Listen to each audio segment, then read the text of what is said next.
Welcome to China Horse Business, the one and only podcast about Chinese booming horse market. I'm your host Zoe King, founder and CEO of Wonder Horse, from Shanghai, discovering the wonder of horse world. Hi everyone, my name is Wan.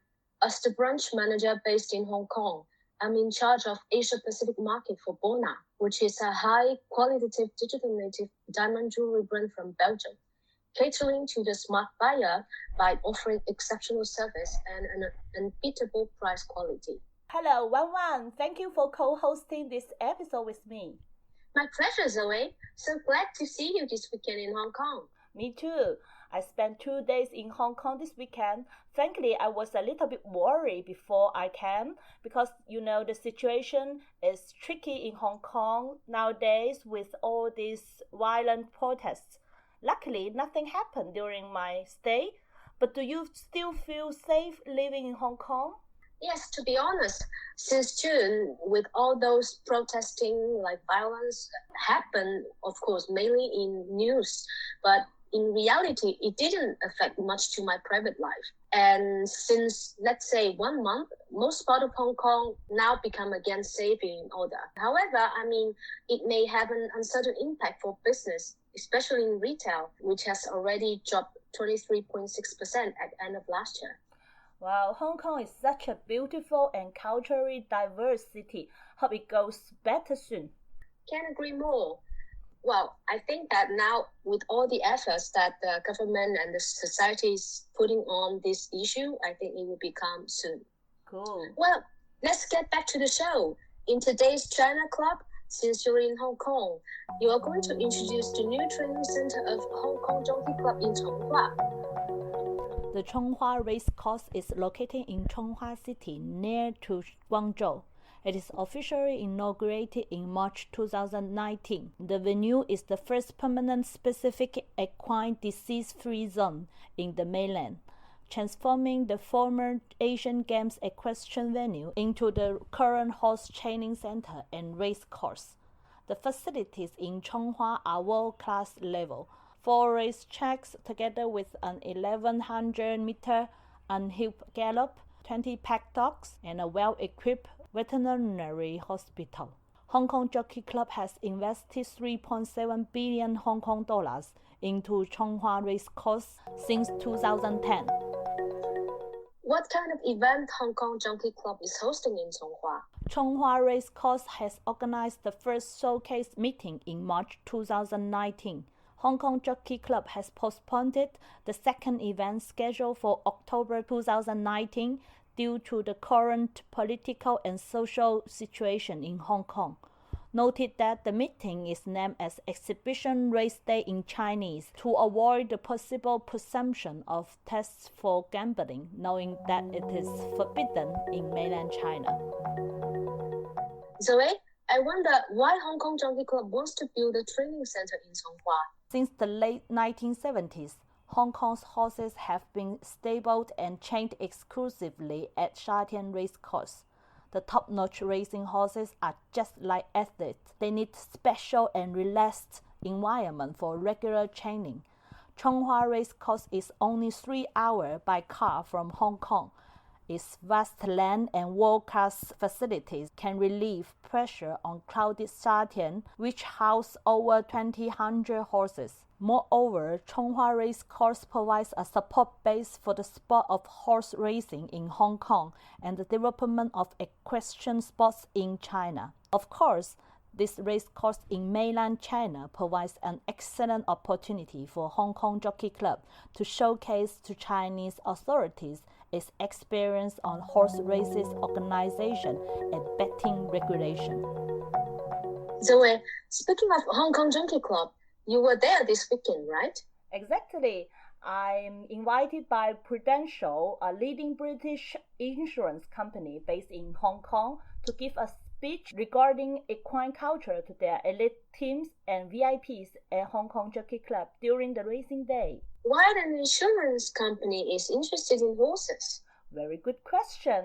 Let's find it out in my interview with Cathy Wang, Unit Manager at Prudential Hong Kong.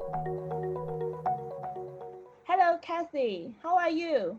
I'm good, thank you. So glad to see you in Hong Kong, and thank you for inviting me to give a speech to your VIPs and your colleagues. Yeah, sure. It's my pleasure, and very thank you for your coming, and you give us a very good speech. I spoke about equine culture during the racing days. What's the feedback you got on my speech? I think the feedback from our colleagues and of invited friends are great. They speak very highly of you. You arouse the enthusiasm of house-related culture. I think which is good. The reason why I want to invite you because I think you are very professional. You got a lot of experience on this topic. Secondly, you have the mixed cultural background and understand the meaning of house rising in the related business, which is good because other people don't understand. They may understand the house rising, but they don't have the mixed culture to value the things from different perspective. Last but not least, I think you have passion, so that's why I invite you as our special guest. Thank you very much. I'm so glad that they liked my speech. Why it is important, so important for your sales teams and to learn about horse related culture? First of all, I want to say nowadays the sales competition is super competitive in every industry. If you want to stand out in our industry, you must equip yourself with different knowledge, which includes house rising, wine tasting, fashion trends, Mhm. and to better connect with the high-end clients. Secondly, we want to create a atmosphere for the continuous learning in our group and help our team to connect with different kinds of resources. Thirdly, reward the team with providing a pleasant experience in a pastime which is very popular in Hong Kong. Wow, so good. I like your company cultures and the team spirits. What change you see in Chinese customers' behavior? For me, I think there are two major aspects talking about a customer behavior. First, different age group has different attitude. China born in the 90s usually hold a very, the frugal attitude towards consumption Mhm. because they spend most of life working hard and trying to save as much as money as possible in case of the rainy days. But I think the next group of Chinese consumers can be termed as 30s, just like my ages, right? So Mhm. this group is categorized as by growing up in a more open environment and being well educated. And Mhm. I think this group of customers want to save less and spend more money on entertainment.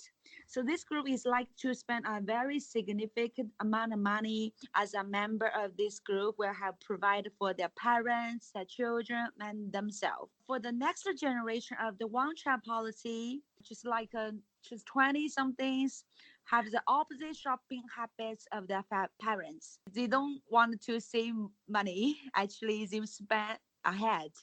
So I think this is one aspect for talking about different age groups. The second part I think is with a wide adoption of the mobile payment. Mhm. Purchase behavior in China has dramatically changes in the direction of more convenience and efficiency. Mhm. So it's very common that you pay with Alipay and WeChat Pay. So cash is not popular nowadays. So Mhm. I think nowadays for our group of the clients, they tend to accept the new ideas than the last generations. So which is very huge changes in mainland Chinese customers' behavior. This is Cathy Wang, Unit Manager at Prudential. It's a leading insurance company based in Hong Kong, having a lot of Chinese customers from mainland. Great to talk to you, and again, thank you for inviting me to Hong Kong.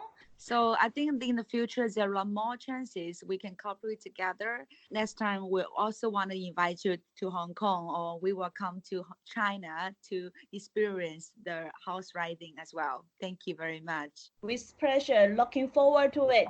Thank you. See you soon. See Bye. you soon. Bye.